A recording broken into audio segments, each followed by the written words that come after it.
They named it Forest Haven, a place of safety hidden in the trees. What it actually was a compound 20 miles outside the nation's capital, where the District of Columbia sent the people it did not want to deal with. The deaf, the epileptic, children who did not speak English, orphans with nowhere else to go. Over 66 years, hundreds of them died inside, and one investigating attorney would later call it the deadliest known example of institutional abuse in recent American history. To understand how a place called Forest Haven earned that description, you have to go back to what it replaced. Before Forest Haven existed, the District of Columbia ran a facility near Logan Circle called the Washington Home for Colored Idiots. That was not a nickname. That was the official name. By the early 1920s, wealthy residents in the Logan Circle neighborhood had grown uncomfortable with its presence.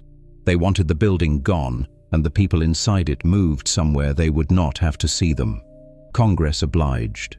Congress appropriated money to purchase 200 acres of undeveloped farmland outside Laurel, Maryland, more than 20 miles from downtown Washington. The location was not chosen for its therapeutic value. It was chosen for its distance. The new facility opened in 1925 under the name District Training School for the Mentally Retarded. On paper, it looked like progress. 22 buildings spread across rolling wooded land. Dormitories were called cottages and given gentle names like Dogwood, Elm, Poplar, and Magnolia. There was a cafeteria, a recreation center, a gymnasium, a theater, and a baseball field. The campus included a working farm where residents could learn to tend crops and milk cows. The idea was vocational training, teach useful skills, prepare people for jobs on the outside, give them a path back into the world. That was the story Congress told. The reality was simpler. Forest Haven was built to make certain people disappear from Washington, and the bucolic setting made it easier for everyone else to stop thinking about them. For decades, the campus operated in relative quiet. But by the 1930s, Forest Haven had already started collecting people who had no business being there. One of them was a young woman from the Dominican Republic named Virginia Gunaway. She had come to the United States as a child and spoke virtually no English. While living near Quantico, Virginia, she contracted typhoid fever in 1933. The fever caused some brain damage, but it was relatively minor. She could still walk, still use her hands, still do physical work without help. Inside Forest Haven, she became the single most skilled seamstress in the institution's tailoring shop, more capable at the work than any other resident. None of that mattered. Her inability to communicate in English earned her the label moderately retarded. That label kept her locked inside Forest Haven for 45 years. Her original commitment records have never been found. Virginia Gunno was not an exception. She was the system working exactly as designed. If you could not communicate clearly, if you could not explain yourself, if no one was willing to fight for you, Forest Haven would take you in. And once you were inside, getting out was nearly impossible. Then, in 1963, Congress made it even easier to put people there. They changed the facility's name from District Training School for the Mentally Retarded to Forest Haven. The word inmate was replaced with patient. The word feeble-minded was replaced with mentally retarded. And buried in that same legislation was a provision that removed the requirement for a court hearing before someone could be admitted. Before 1963, committing a person to Forest Haven required a judge to sign off. After 1963, it did not. The name got softer, the language got kinder, and the doors opened wider than ever before. If this is making you think about what institutions like this look like in your own state, or if someone in your family was touched by a place like Forest Haven, we want to hear that story. Leave it in the comments. The people who lived inside places like this were the ones nobody listened to. The least we can do now is talk about what happened to them. The 1960s changed everything at Forest Haven. Not because someone decided to fix it, because the money ran out. The District of Columbia was drowning in its own financial crisis, and Forest Haven was one of the first places to feel it. Education programs were eliminated, recreation programs were cut entirely. The farm colony vision that had justified the institution's existence simply stopped. Residents who had once spent their days learning skills now spent them pacing empty rooms. And as the programs vanished, the population kept growing. By the late 1960s, Forest Haven held about 1,300 people.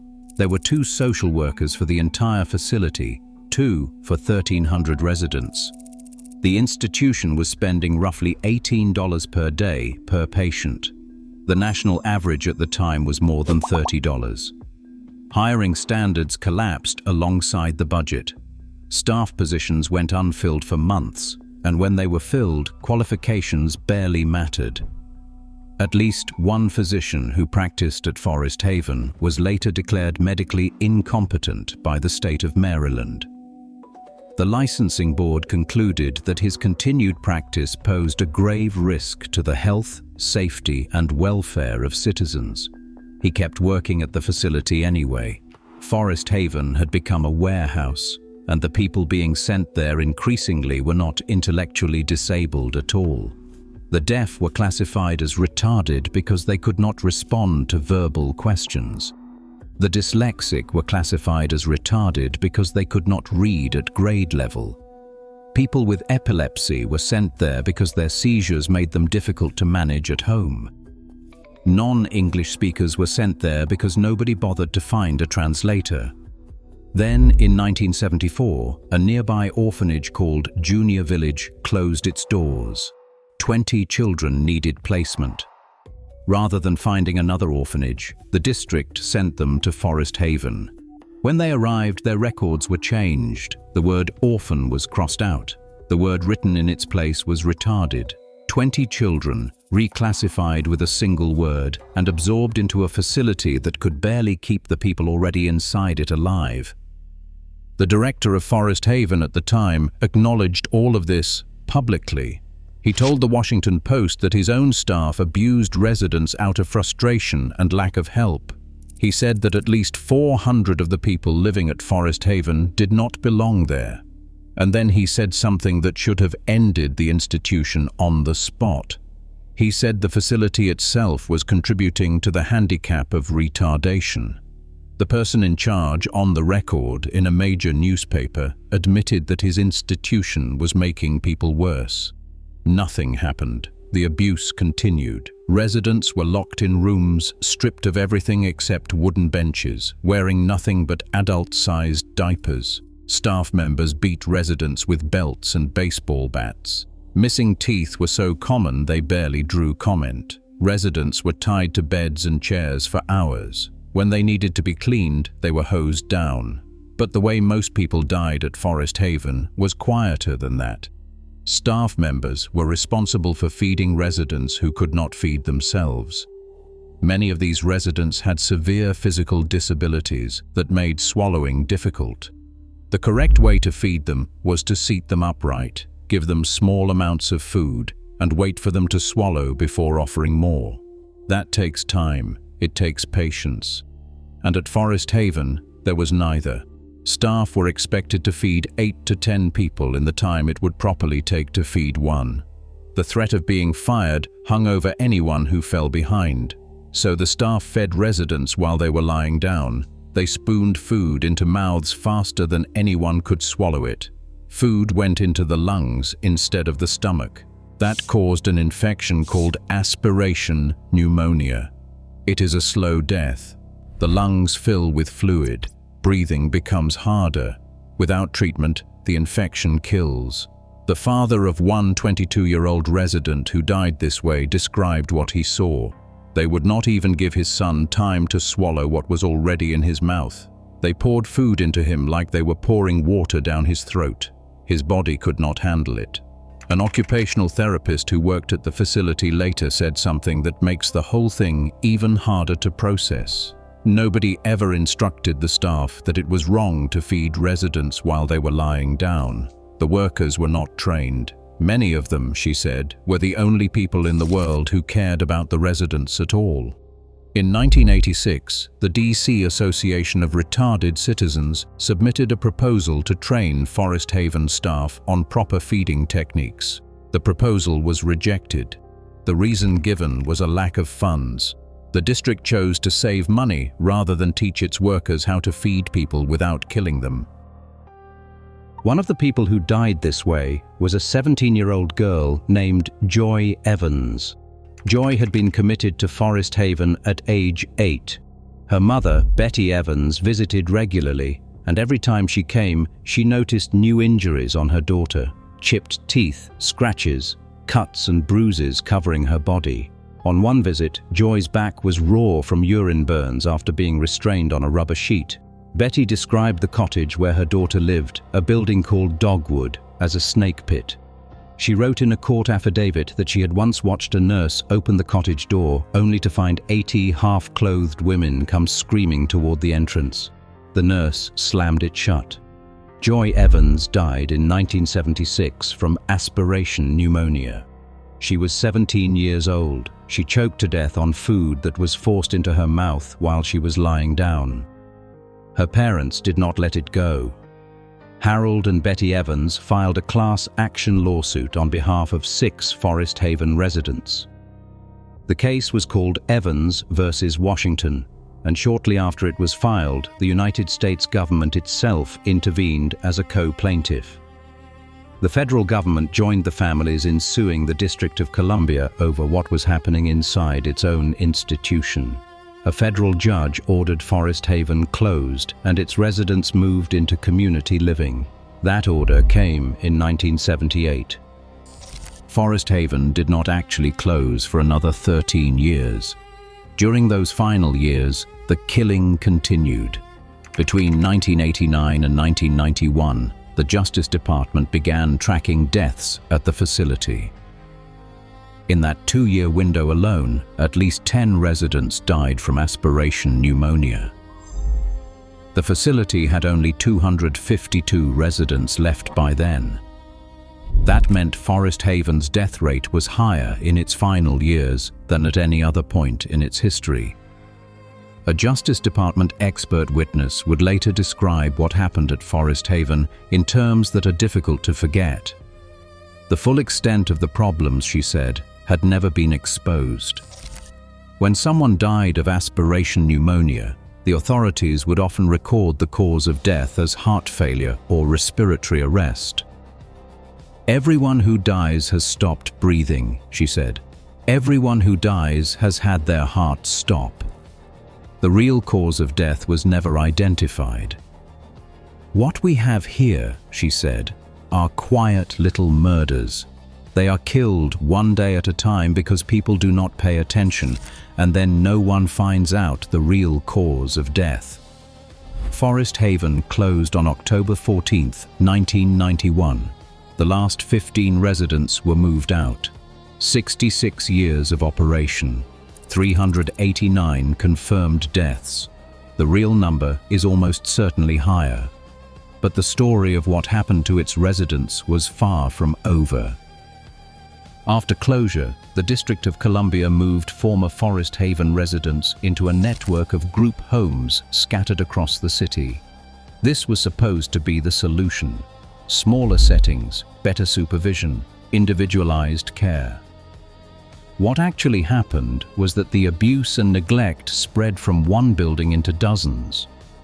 The people hired to run these group homes included a convicted embezzler, a psychologist who billed the government for providing therapy to patients who were already dead, and a man who listed go-go dancers as group home consultants on his payroll.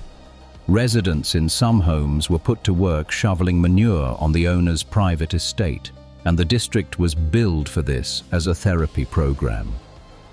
In at least one home, a resident known to be a sexual predator was placed in the room next door to one of his previous victims.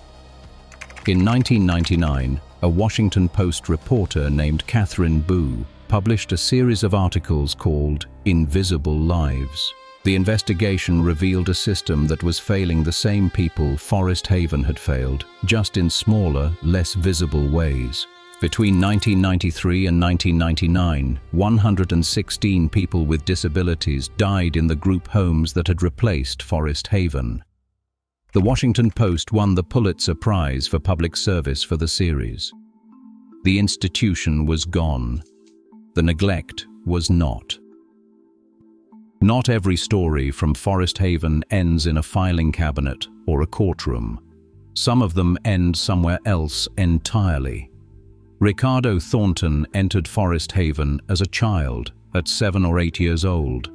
His brother and sister were sent there too. For years, no one told them they were related. They lived inside the same facility without knowing they were family. Ricardo's sister died at Forest Haven. She is buried on the grounds. Ricardo left the institution in 1980. He was in his early 20s. He moved into a group home and began the slow work of building a life outside. He got a job at the Martin Luther King Jr. Memorial Library in Washington, D.C. He has worked there for more than 35 years. This steady work became the backbone of his life. While at Forest Haven, Ricardo had met a woman named Donna. They stayed in contact after leaving the institution, and eventually they fell in love. When they decided to get married, they were told that people with intellectual disabilities were not legally allowed to marry in the District of Columbia. Ricardo and Donna fought that. With the support of an advocacy organization called the ARC, they won. They have been married for more than 30 years. They have a son. Ricardo's story was featured twice on CBS's 60 Minutes. A television movie called Profoundly Normal was made about his life and Donna's. He was named Washingtonian of the Year. He testified before the United States Senate about what it was like to grow up inside an institution and what it means to live outside of one. In his testimony, he said something simple. He said that in the institution, he did not get to think for himself. The staff thought for him and made all of his decisions. For a long time, no one expected anything of him. The lawsuit this story is part of, Evans versus Washington, did not end when Forest Haven closed. The case continued for decades as the district repeatedly failed to meet the standards the court had set for community-based care. The lawsuit changed names every time a new mayor took office. Evans versus Barry, Evans versus Williams, Evans versus Fenty, Evans versus Bowser. It became the longest-standing class action lawsuit of its kind in American history. It was not dismissed until January of 2017, 40 years after it was filed, 26 years after the institution it targeted had closed. Today, the buildings of Forest Haven still stand in the Maryland woods off Route 198. The cottages named Dogwood and Elm and Poplar are collapsing under the weight of decades of weather and neglect. Roofs have caved in. Trees are growing through the floors. The walls of some buildings have been spray-painted with the word retards by vandals who broke in over the years. Medical equipment, patient records, children's toys, and suitcases remain inside, left behind when the last residents walked out. The site is patrolled by the United States Park Police. Visitors are not welcome. The property has not been demolished, and no one has decided what to do with it. Forest Haven. A name designed to sound like safety. A name that made it easier to send people there and easier to stop thinking about them once they arrived. The language changed 3 times across 66 years. The conditions inside barely changed at all. If this story stayed with you, we want to hear from you. Drop a comment and tell us what institution or story you think we should cover next. And if you have not already, subscribe so you do not miss the next one. 20 miles from the United States Capitol, the buildings are still standing. And in downtown Washington, Ricardo Thornton still goes to work at the library every day.